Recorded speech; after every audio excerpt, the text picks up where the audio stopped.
विद्यार्थियों का मैं विमला रक्स परिवार की तरफ से हार्दिक स्वागत अभिनंदन करता हूं। मैं इनका स्पेशल थैंक्स करता हूं कि उन्होंने एक छोटे से मेरे निवेदन पे, हमारी 2 मिनट की एक मुलाकात हुई थी और छोटे से निवेदन पे उन्होंने ये आग्रह स्वीकार किया और आप सभी को यहाँ आप सभी के लिए ट्रिप ऑर्गेनाइज किया। तो मैम को एक स्पेशल थैंक्स और हैप्पी बर्थडे मैम को, आज उनका जन्मदिन है।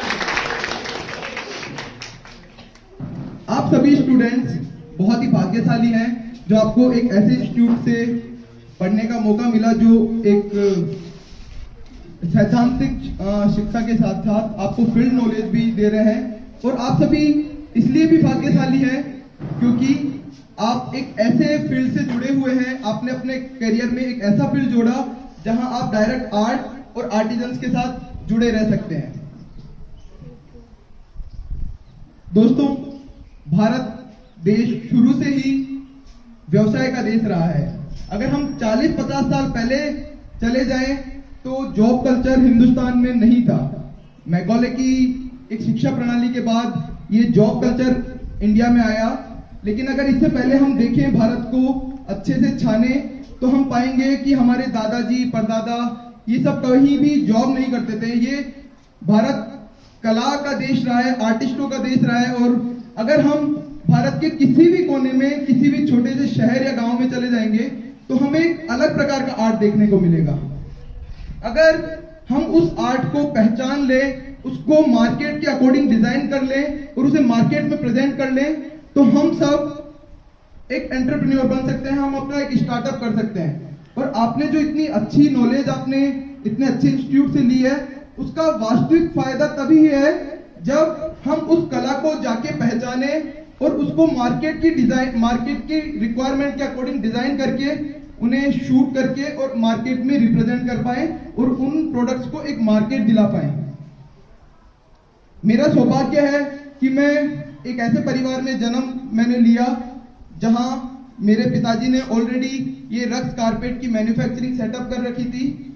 और मैंने अपनी पढ़ाई के साथ, आज मैं 23 साल का हूं और मैं ये गर्व के साथ कह सकता हूं कि मैंने दुनिया के सभी विकसित देश, ऐसा कोई देश नहीं है जहां हमने हमारे प्रोडक्ट एक्सपोर्ट नहीं किए हों। तो जब दोस्तों अगर मैं कर सकता हूं तो आप सभी कर सकते हैं। अगर मैं कर सकता हूं तो आप सभी कर सकते हैं। खाली जरूरत है अपने आप को एक्सप्लोर करने की। आप जगह जगह जाइए। अगर आपको इंस्टीट्यूट नहीं ले जा पाता है, आप अपने एक्सपेंस से अपना समय निकाल के जाइए और आप पाएंगे कि हर छोटे छोटे शहर में कोई टेक्सटाइल से रिलेटेड, कोई हैंडीक्राफ्ट से रिलेटेड एक ऐसा आर्ट आपको जरूर दिख जाएगा जो या तो विलुप्त होने की कगार पे होगा या विलुप्त हो चुका होगा। तो हमें ऐसे आर्ट्स को पहचानना है, उन्हें मार्केट के अकॉर्डिंग बनवाना है और उन्हें एक नई मार्केट फील्ड देनी है। तभी हमारे इतनी अच्छी एजुकेशन का हम फायदा हमारे समाज को और हमारे देश को दे पाएंगे और हम हमारी पर्सनल अर्थव्यवस्था के साथ साथ हम देश की भी इकोनॉमी को बूस्ट कर पाएंगे। अभी कोविड से पहले अगर हम भारत के यूनिकॉर्न्स की बात करें तो यूनिकॉर्न्स की संख्या शायद 4 या 5 थी। आप सभी को यूनिकॉर्न्स के बारे में मालूम होगा।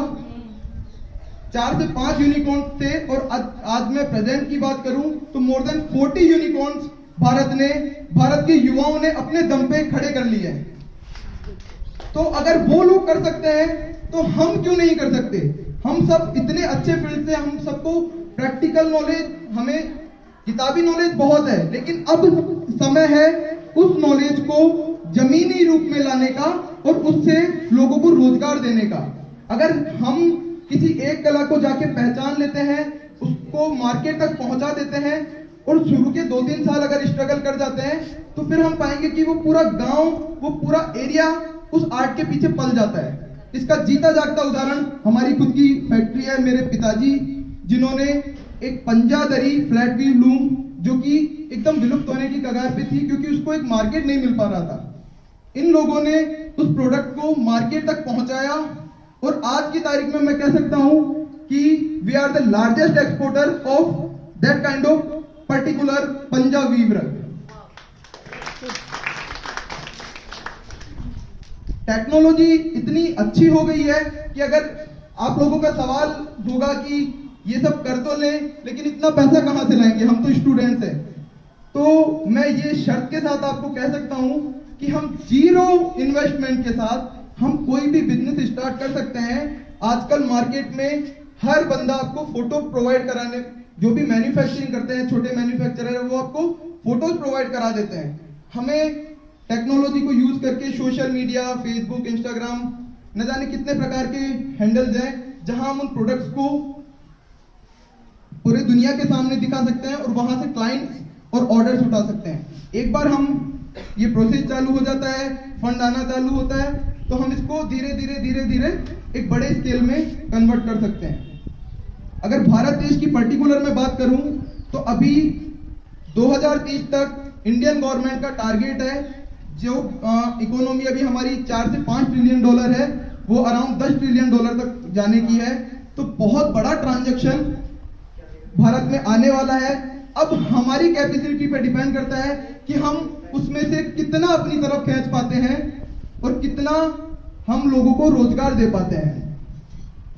धन्यवाद।